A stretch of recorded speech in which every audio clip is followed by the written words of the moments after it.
3,500 U.S. veterans to put bodies on the line in pipeline protests.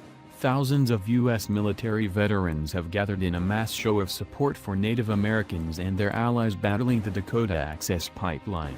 According to reports, as many as 3,500 veterans are joining protests against the multi-billion-dollar oil pipeline project near a Native American reservation.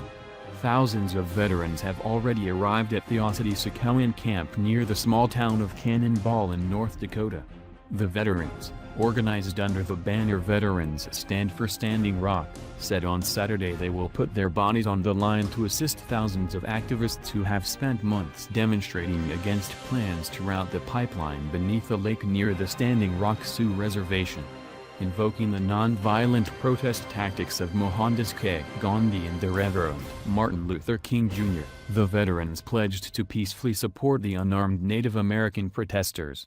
In the ultimate expression of alliance, we are there to put our bodies on the line, no matter the physical cost, in complete non-violence, wrote the groups in its operations order. Our mission is to prevent progress on the Dakota Access Pipeline and draw national attention to the human rights warriors of the Sioux tribes, the group added.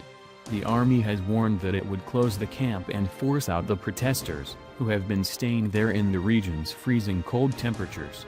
Men and women who fought for our nation are now standing up for the first occupants of this land. They're saying enough is enough, said David Archambault, chairman of the Standing Rock Sioux tribe. It's symbolic for us, he said. The veterans intended to remain peaceful as they supported their protest over the $3.8 billion pipeline.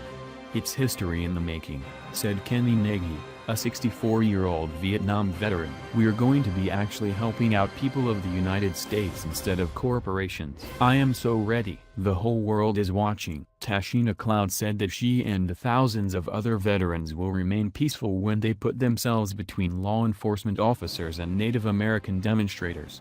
But she said she was not sure how police and the North Dakota National Guard will respond to their move. I don't know what to expect, she said. I just know I'll put myself in harm's way.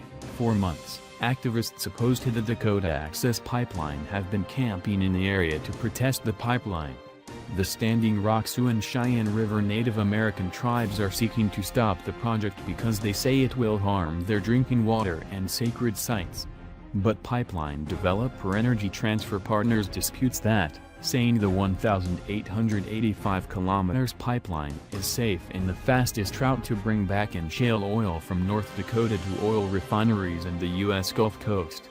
Protests against the pipeline have spread across the U.S. More than 560 protesters have been arrested since August protesting the pipeline. A clash last month near the main protest camp left a police officer and several protesters injured. Over 300 protesters were treated for hypothermia and other ailments after they were soaked by officers in freezing temperatures.